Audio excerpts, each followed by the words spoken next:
সম্মানিত ভিউয়ার্স, আসসালামু আলাইকুম। আমরা ইব্রাহিম আলী তসনার রাদিয়াল্লাহু আনহুর কবরের পাশ দিয়ে যাচ্ছি। আসসালামু আলাইকুম। ইয়া হালাল কবর। পাশে ওনার বাবার কবর। উনি 1870 সালে জন্মগ্রহণ করেছিলেন, 1931 সালে মৃত্যুবরণ করেছিলেন। প্রায় 155 বছর আগে জন্ম ওনার।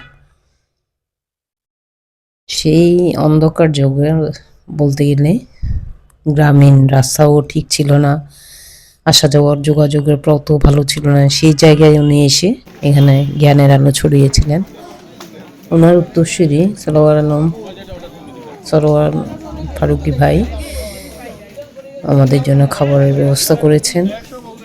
আলহামদুলিল্লাহ, ওনাকে অনেক অনেক ধন্যবাদ সবার পক্ষ থেকে। ওনার বাড়ির চারপাশটা, এটা সামনের দিকে উনি বাড়ির সামনেই খাবারের আয়োজন করেছেন এবং ভিতরে মেইন ঘর, আগেরকার জমিদার আমলের যে মুসলমানদের বাড়ি ছিল, সামনে কাছারি ঘর এবং পিছনে মেইন বেডরুমগুলো এবং রান্নাঘর ছিল, সেই ধরনের দেখলাম। ওনার অনেক আয়োজন করেছেন আমাদের জন্য। আমরা খাওয়া দাওয়া শেষ করে ওনার আলোচনা সবাই আমরা যাব।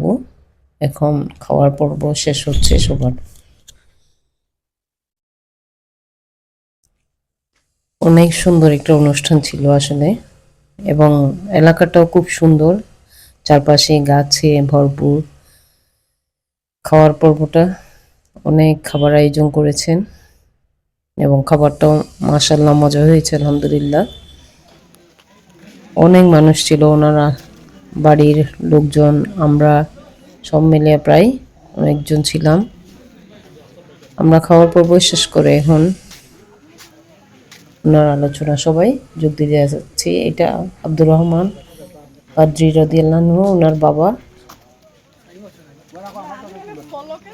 যেখানে এখনো পর্যন্ত 2025 সালে রাস্তা, মোটামুটি রাস্তা মেঠোপথ আর কি, মেঠোপথ এখনো সেই জায়গায়, সেই 150 বছর আগে তিনি ইব্রাহিম আলী তসনার রাদিয়াল্লাহু আনহু উনি জ্ঞানের আলো ছড়িয়েছিলেন।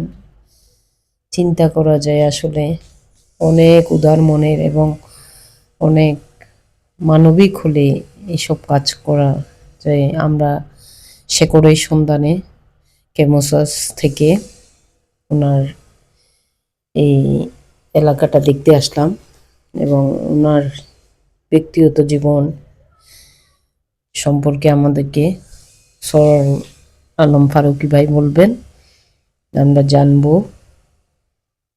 এবং চারপাশে এই যে গ্রামীণ ধান নেয়া, ধান শুকানো, তারপর খড় শুকানো, গ্রামীণ মেঠোপথ, গাছপালায় ভরপুর, মাটির রাস্তা দিয়ে হাঁটা, আসলে এগুলো গ্রামে না গেলে আমরা পাই না। গ্রামে ছোঁয়া, গ্রামে যাওয়া হয় না হয়তো অনেকের, অনেক বছর, আজকে সেই ছোঁয়াটা আমরা পেলাম।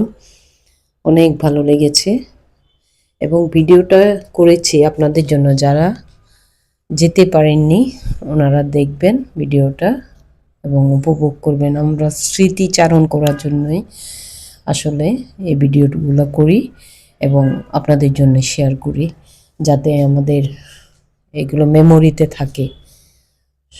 দেখুন উনি যে মাদ্রাসায় প্রথম পড়ার মানে শিক্ষার আলো ছড়িয়েছিলেন, সেই মাদ্রাসার পুকুর এবং চারপাশটা, এবং ওনার যে মাদ্রাসায় উনি প্রথমে শিক্ষার আলো ছড়িয়ে দিয়েছেন, সেই মাদ্রাসার গেটটা এটা উমরগঞ্জ, কানাইঘাট উমরগঞ্জ এই এলাকাটার নাম।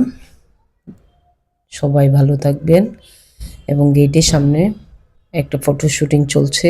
আসসালামু আলাইকুম।